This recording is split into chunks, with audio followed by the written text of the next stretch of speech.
Hi, fourth grade. This is it, the last chapter in our book, Tales of a Fourth Grade Nothing.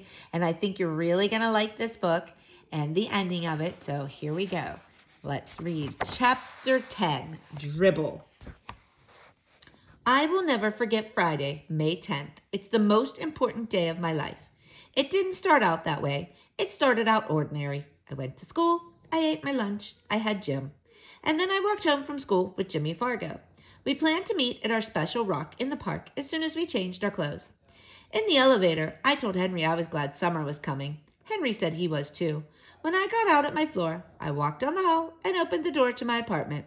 I took off my jacket and hung it in the closet.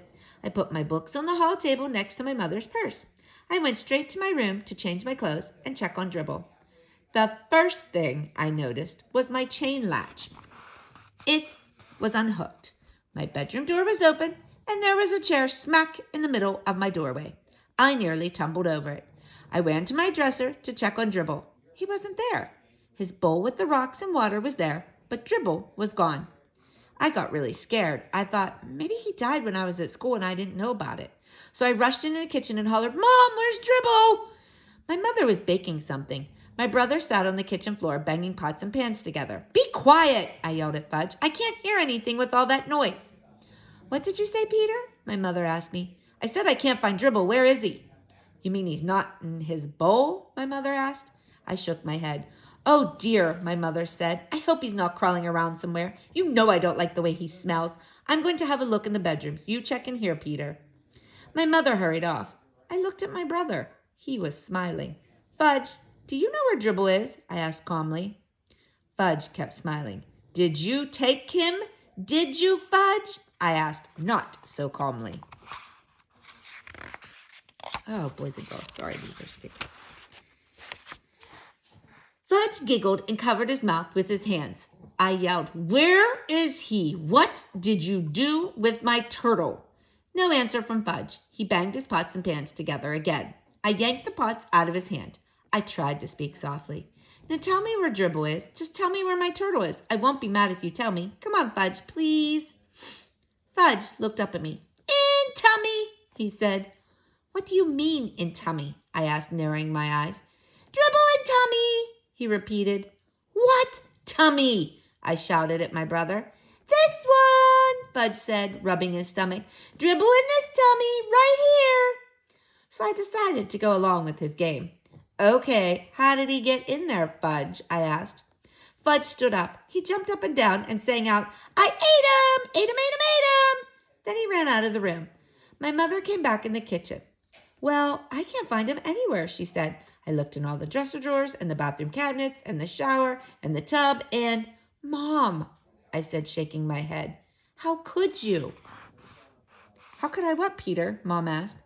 "How could you let him do it?" "Let who do what, Peter?"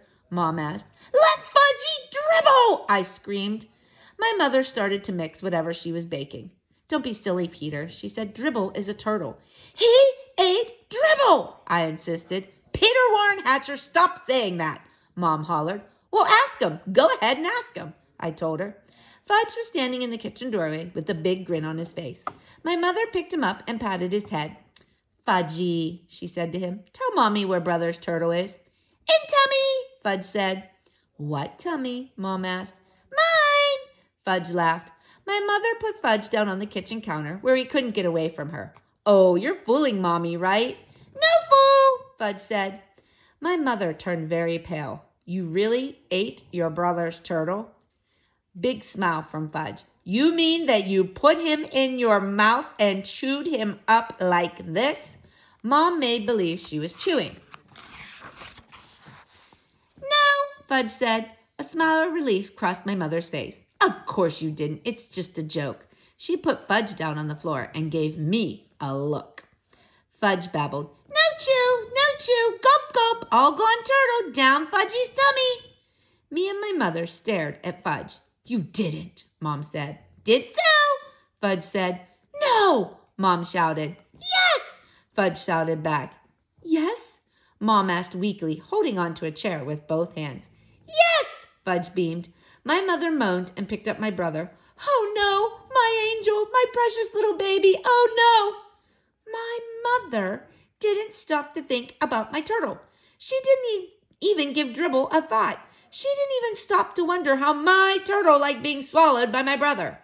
She ran to the phone with Fudge tucked under one arm. I followed. Mom dialed the operator and cried, "Help! This is an emergency! My baby ate a turtle! Stop that laughing!"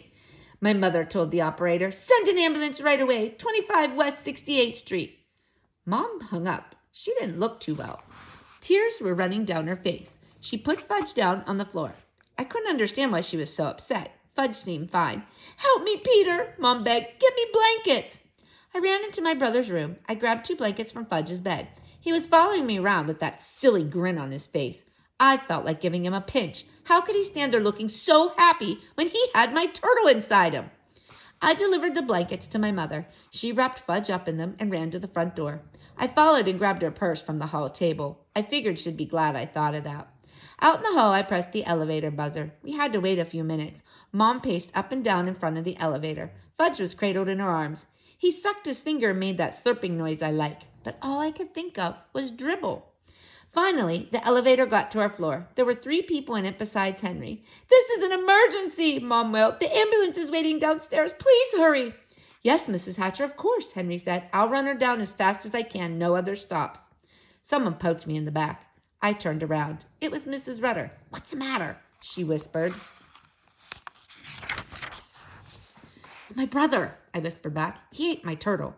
Mrs. Rutter whispered that to the man next to her, and he whispered it to the lady next to him, who whispered it to Henry. I faced front and pretended I didn't hear anything.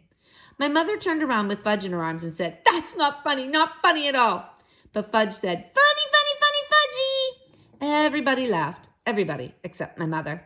The elevator door opened. 2 men, dressed in white, were waiting with the stretcher.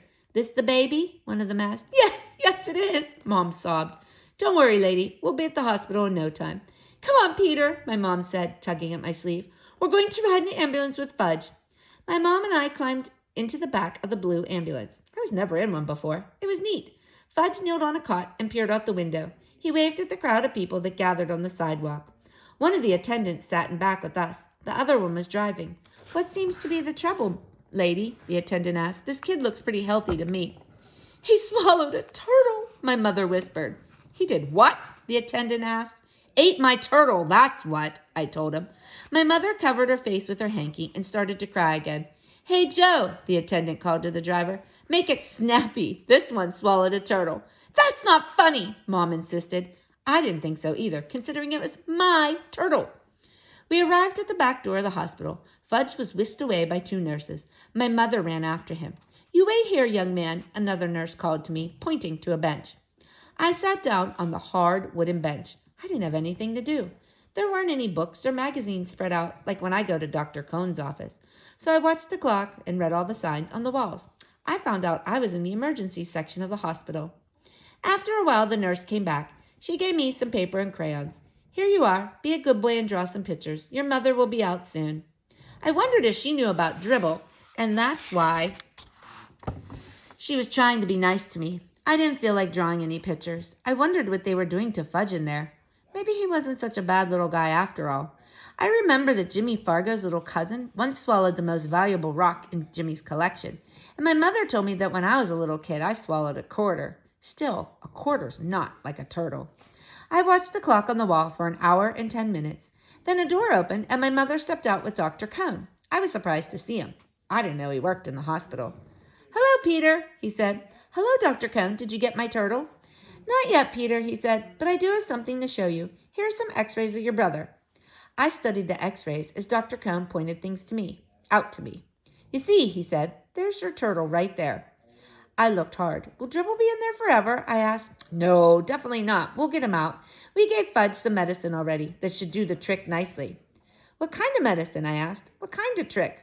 "Castor oil, Peter," my mother said. Fudge took castor oil and milk of magnesia and prune juice too. Lots of that. All those things will help get Dribble out of Fudge's tummy. "We just have to wait," Dr. Cohn said. "Probably until tomorrow or the day after that. Fudge will have to spend the night here, but I don't think he's going to be swallowing anything he isn't supposed to be swallowing from now on."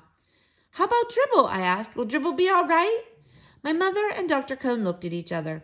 I knew the answer before he shook his head and said, I think you may have to get a new turtle, Peter. I don't want a new turtle, I said. Tears came to my eyes. I was embarrassed and wiped them away with the back of my hand. Then my nose started to run and I had to sniffle. I want Dribble, I said. That's the only turtle I want. My mother took me home in a taxi. She told me my father was on his way to the hospital to be with Fudge. When we got home, she made me lamb chops for dinner, but I wasn't hungry. My father came home late that night. I was still up. My father looked gloomy. He whispered to my mother, Not yet, nothing yet. The next day was Saturday, no school. I spent the whole day in the hospital waiting room. There were plenty of people around, and magazines and books too. It wasn't like the hard bench in the emergency hallway. It was more like a living room. I told everybody that my brother ate my turtle. They looked at me kind of funny, but nobody ever said they were sorry to hear about my turtle. Never once. My mother joined me for supper in the hospital coffee shop. I ordered a hamburger, but I left most of it. Because right in the middle of supper, my mom told me that if the medicine didn't work soon, Fudge might have to have an operation to get Dribble out of him. My mother didn't eat anything. That night, my grandmother came to stay with me. My mother and father stayed at the hospital with Fudge. Things were pretty dreary at home. Every hour the phone rang. It was my mother calling from the hospital with a report. Not yet, I see, Grandma repeated. Nothing happening yet. I was miserable. I was lonely. Grandma didn't notice. I even missed Fudge banging his pots and pans together. In the middle of the night, the phone rang again. It woke me up, and I crept in the hallway to hear what was going on. Grandma shouted, Whoopee! It's out! Good news at last! She hung up and turned to me. The medicine has finally worked, Peter. All that castor oil, milk of magnesia, and prune juice finally worked. The turtle is out. Alive or dead? I asked. Peter Warren Hatcher, what a question! Grandma shouted. So, my brother no longer had a turtle inside of him, and I no longer had a turtle. I didn't like Fudge as much as I thought I did before the phone rang. The next morning, Fudge came home from the hospital. My father carried him into the apartment. My mother's arms were loaded with presents. All for Fudge. My mother put the presents down and kissed him. She said, Fudgy can have anything he wants, anything at all. Mommy's so happy her baby's all better. It was disgusting. Presents and kisses and attention for Fudge. I couldn't even look at him. He was having fun. He probably wasn't even sorry he ate my turtle. That night, my father came home with the biggest box of all. It wasn't wrapped or anything, but I knew it was another present. I turned away from my father. Peter, he said, this box is a surprise for you. Well, I don't want another turtle, I said. Don't think you can make me feel better with another turtle, because you can't. Who said anything about a turtle, son? Dad asked. You see, Peter, your mother and I think you've been a good sport about the whole situation. After all, Dribble was your pet. I looked up. Could I be hearing right? Did they really remember about me and Dribble? I put my hand inside the box. I felt something warm and soft and furry. I knew it was a dog, but I pretended to be surprised when he jumped on my lap and licked me. Fudge cried, Ooh, doggy, see, doggy? He ran right over and grabbed my dog's tail. Fudge, my dad said, taking him away. This is your brother's dog. Someday you'll have a dog of your own, but this one belongs to Peter. Do you understand? Fudge nodded. Peter's dog. That's right, my father said. Peter's dog.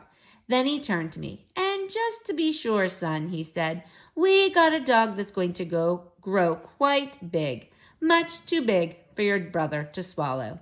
We all laughed. My dog was neat. I named him Turtle to remind me. The end, boys and girls. I hope you enjoyed the story. I know it seems kind of odd that Fudge ate a turtle, but remember, this wasn't a big box turtle. This was probably a really tiny little turtle that it probably could have been possible to swallow it. But then again, maybe not. And this is a fiction book. So I hope you enjoyed Tales of a Fourth Grade Nothing. Stay tuned to see what we're reading next. Bye-bye.